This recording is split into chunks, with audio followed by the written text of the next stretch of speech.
Hi, everybody. Thank you so much for joining us today. Today, I'll be speaking with Micah Singer, class of 1994, who is the founder of TeamMate Technology. Welcome, Micah.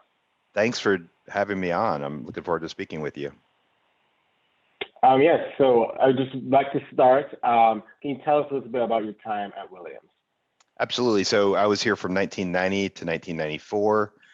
I had come here from boarding school, so Williams wasn't a huge leap, but really, I don't know, I became, maybe some of the classic signs, I became a bit more outdoorsy in college. I would say the lasting impact has been twofold. One, amazing friendships and people who, 25 years out, I'm still in touch with. Just the casual call or the professional question or the expert opinion. This is just a great bunch of people. And the second thing is I met my wife. So I married someone from Williams, and I live in Williamstown where she's a professor. So Williamstown for me is less college now and more life and raising family, but it's still the same place. And still those years, made a huge impact. Okay, great. And can you just mention what you majored in, any activities you did on campus? Oh, yeah, absolutely. When I was here, I was a double major in political science and psychology. I was interested in politics, and actually political psychology was a focus. I did sports, but I didn't do varsity sports. What did I do? I did JV tennis, which is a sport you get credit. And I'm part of that large NCAA litigation as an NCAA athlete that everyone makes fun of me about because it's JV tennis was on the edge. And what else did I do? Bad answer. You're gonna have to cut this one. Okay, so what did you do after Williams? I know you did a number of entrepreneurial ventures. So could you just mention all of those and just walk us through your journey?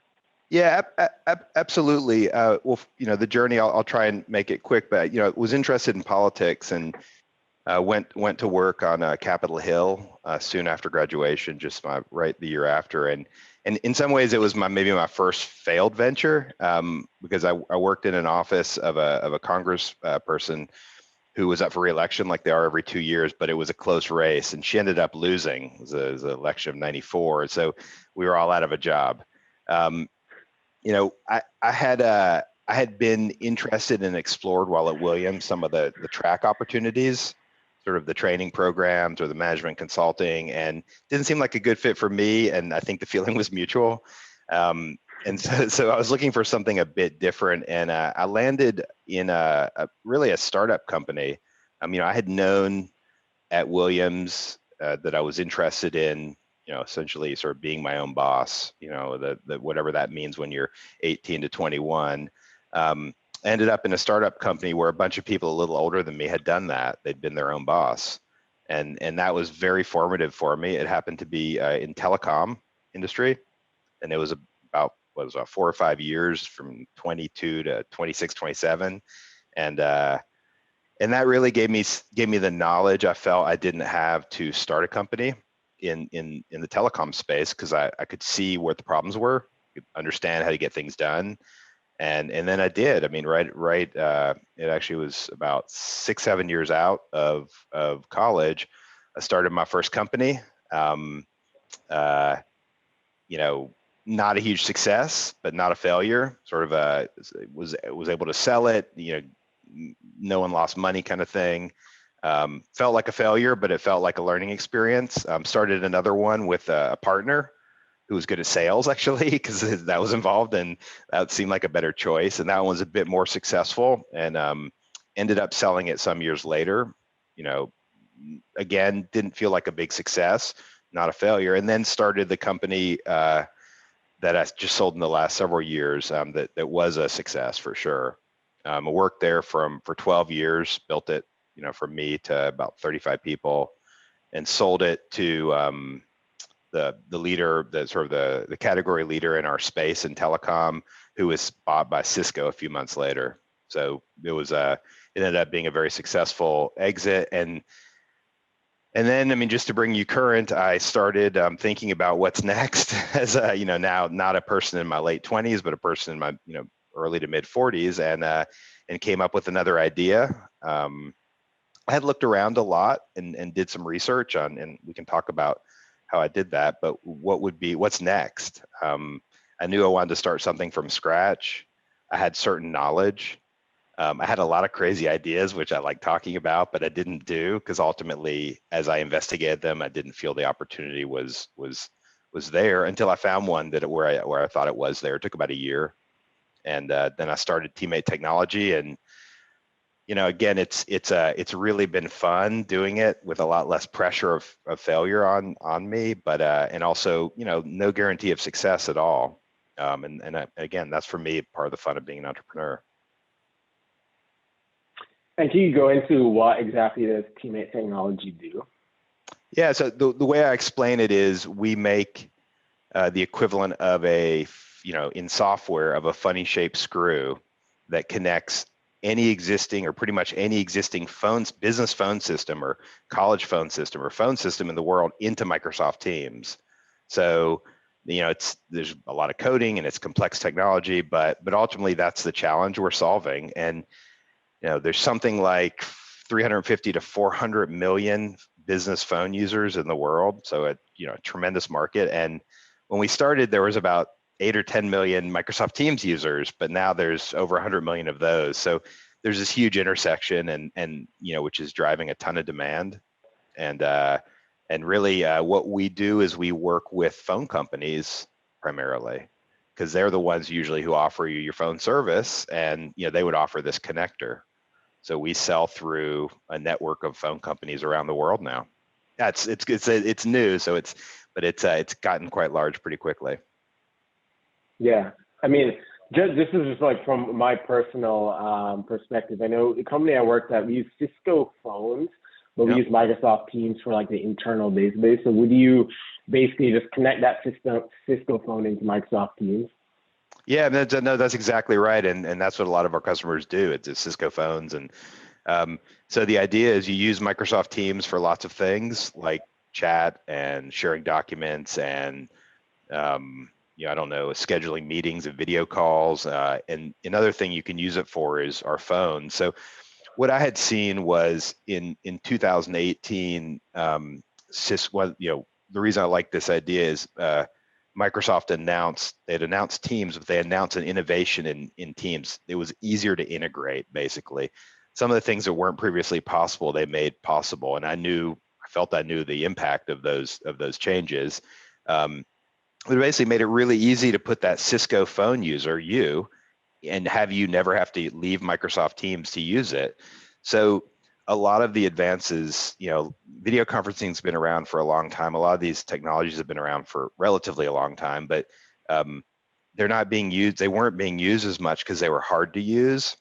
So if you make something easy to use by, say, putting it right in front of you in Teams, and it's your phone system, you don't have to think about it. It's on your mobile, it's everywhere.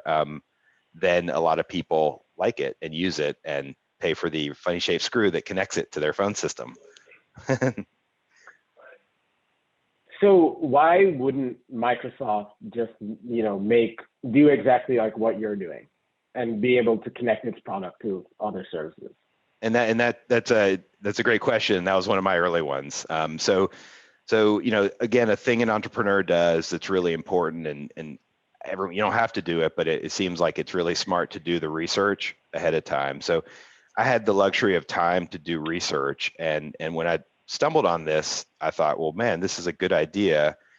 Microsoft has done certain things, but how come they haven't done this thing I'm talking about? And so actually, one of the first things I did was I got in touch with a friend and a former classmate from Williams, 1994, who's worked at Microsoft a long time, and just for guidance on what's that company think of this strategic idea and where does it fit. And we actually ended up having dinner a couple years ago and got a lot of feedback. And I was thinking, if she had told me, coming out of that meeting, she said Microsoft would be in favor of this.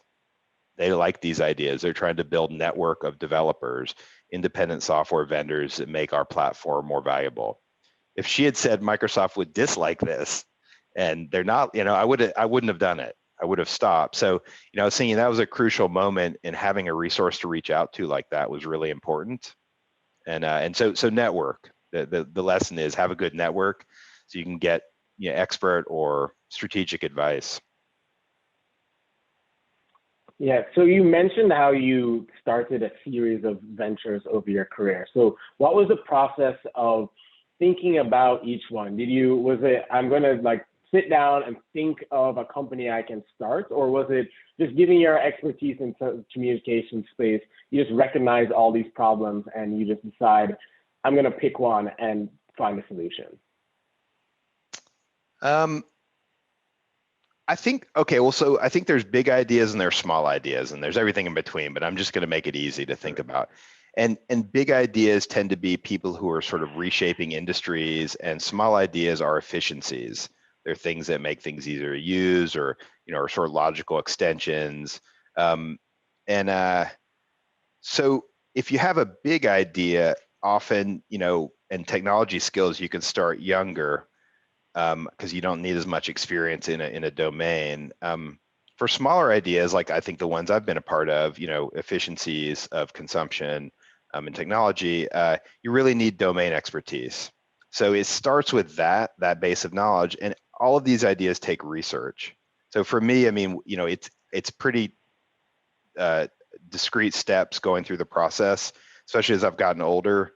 I have an idea, I do research, I determine if I know enough about it or what knowledge I don't have. I had an idea about big data in telecom, and I took an Elastic Stack training class because I know I needed to understand elastic data storage and ingestion. And after I did that, I learned a little more, and I thought, this is a bad idea.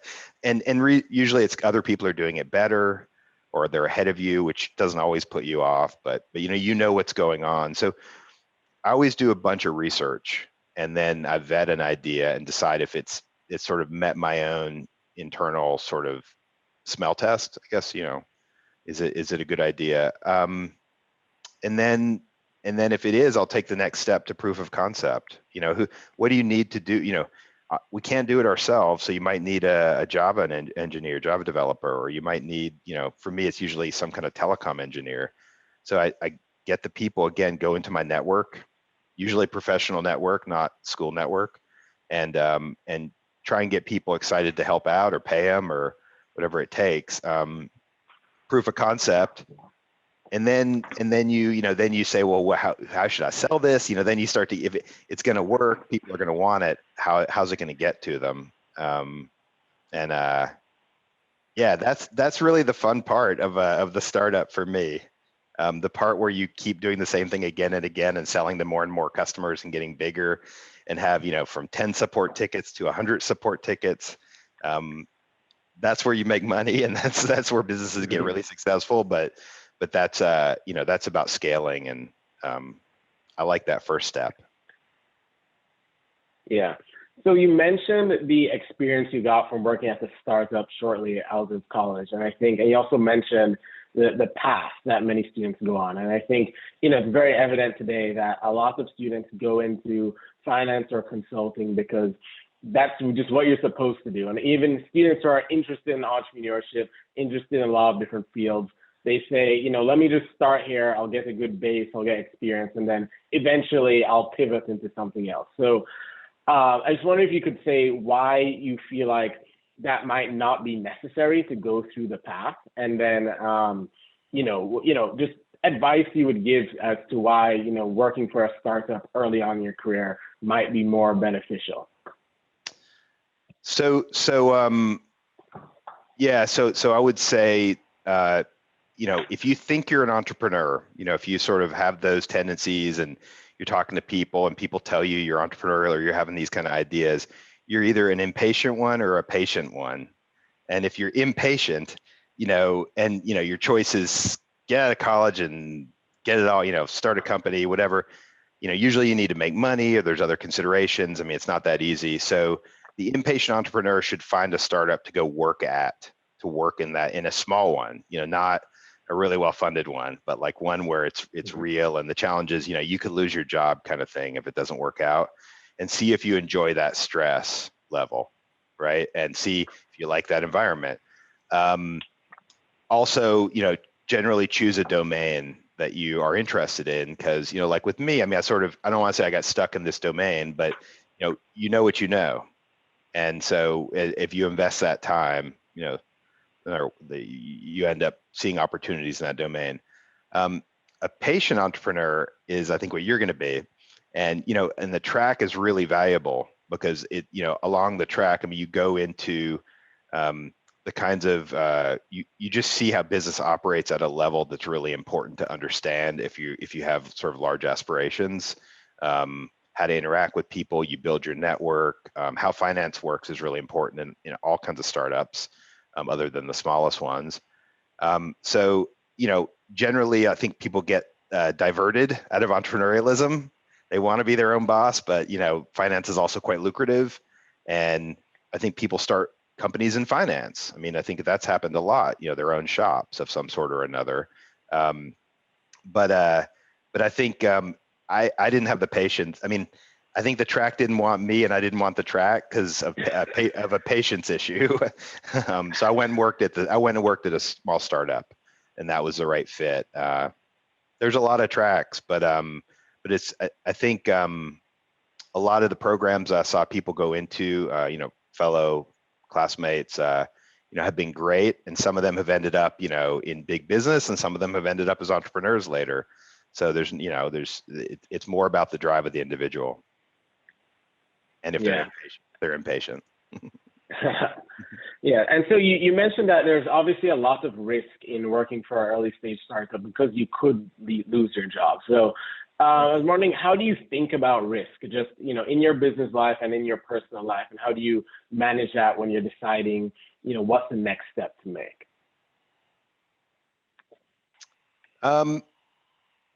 Yeah, this is a tough one. I mean, on this one, I've thought a lot about it, and I'm personally not very well suited to be an entrepreneur on this category because a lot of entrepreneurs are, it's amazing how excited they can get about the next thing and drive it forward. I think if you're scared of failure, you don't want to be an entrepreneur.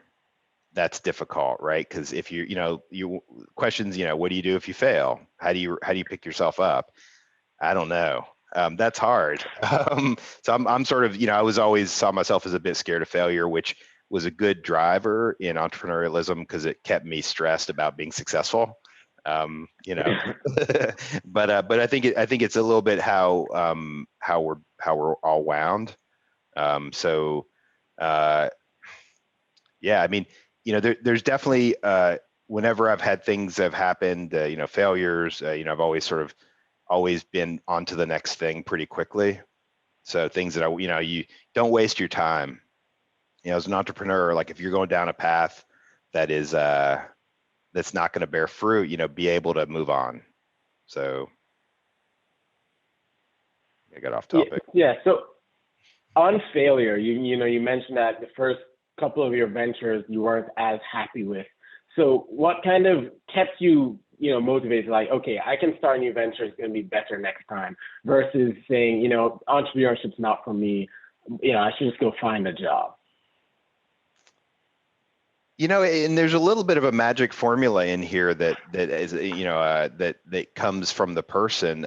What always kept me driving forward was I saw the ideas and how, I could envision how the ideas became businesses or became opportunities. So, a lot of times when things were not going, a couple of the early ventures weren't going as well, I was doing something else. I started doing something on the side or doing my research basically, and sort of pivoting and getting excited about something else.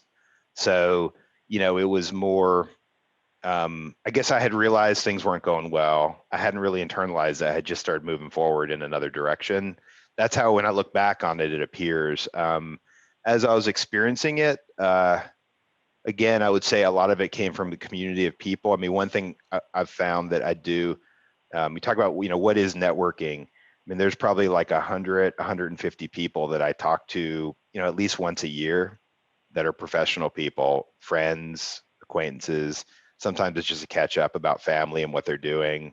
And, that's great time spent. I like the relationships, but also, here's what I've got going on, and then I can get excited about something. Because people, if you're especially if you're in a community of entrepreneurs, or in my case, telecom, something's going to catch your eye if you're looking for it.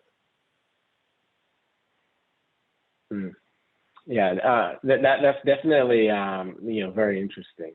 And so, is there any specific? Can you go into any specific story about your experience where you did, face some kind of failure or obstacle, and what the internal process was like for you to overcome that? The failure question's a pretty common one, and it's a hard one, and I was thinking, so I've started companies that have definitely not been successes. I've always been able to get out without people losing money, and sort of a face-saving move. I guess it sort of felt like failure, but I didn't internalize it, and I think that's the lesson. I would say, because I'm very aware of sort of making bad decisions can affect the success of whatever company I'm involved in. There's a lot of little failures.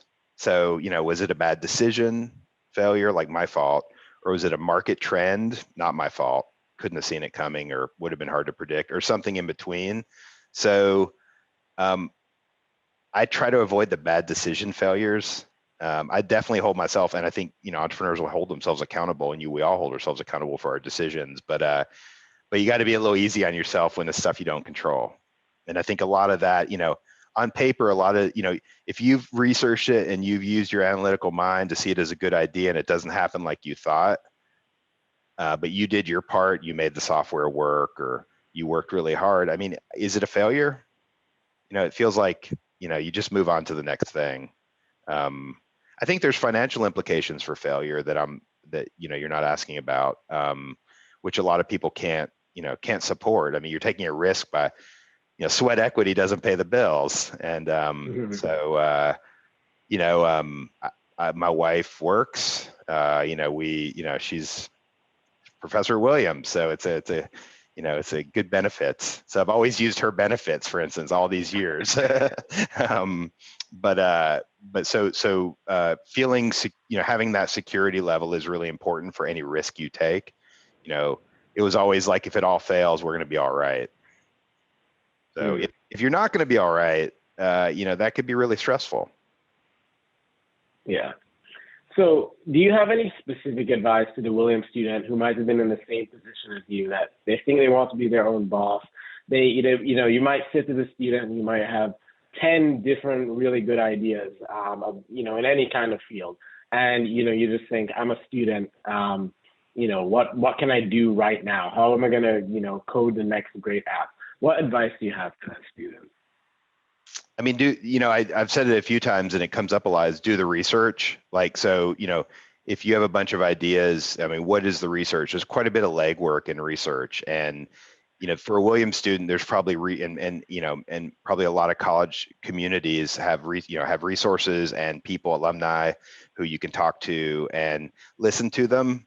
I end up having those conversations with people a lot, and it's better to you want to get a sense that you believe in the idea before you move forward on it. Then the next thing is going to be, make sure you have the team to do what you need to do. I'm gonna hire people overseas to build my app is not the team usually. But I've heard that a lot. I think one thing I've always felt the lack of through my whole entrepreneurial career has been a very sort of sage technical counterpart, like a CTO type character in my life, who really can make things create the things that we talk about. So I've always had to struggle to find someone in the different businesses, and I'm working with great people, but it hasn't been make friends with the CTO when you're in college. Yeah. And is there anything else you would like to mention, or anything you'd like to leave the students and alumni watching this? I don't know. I mean, I think risk is an important question when you're not on a track, or you leave a job and to do something. So, make sure you understand your own tolerance to risk. Stress. I mean, definitely. I can point to moments when we were trying to get financing or something. Stress levels would go really far up, and especially if you're making decisions. So, make sure you're comfortable with the risk that you'd be taking, what it means. I think, I'll say this, like in your 20s is the time to do it. Everyone says that. But before, I think the risk is pretty low when you're still, you don't have a family or many obligations probably. So, it's definitely a different risk equation in your 40s. A friend of mine told me his father had told him that you have to start a company. What was it, before you turn 40 or before you? Yeah, I think so. He started his company at 39, and he already had young kids, and he knew he had to do it, but he sort of forced it. And it's older people take risks too. I feel totally comfortable with it at this point, but I think know yourself in terms of your risk equation. Okay, great. I think that was a really perfect, way to end it. I mean, thank you so much for taking the time. Yeah. Thanks for having me. I love these kind of events. I've been participating in the business plan competition. I've done some mentoring, and lots of great ideas coming out from Williams students. One of the ones I worked on 6 years ago with a student who's long graduated is still alive and operating a piece of software in the local farming community here in Western Mass and Hudson Valley. It's, these things do live on. She's long gone. I think she's working at Apple or was, but it's really neat that these ideas are percolating here in the Purple Valley.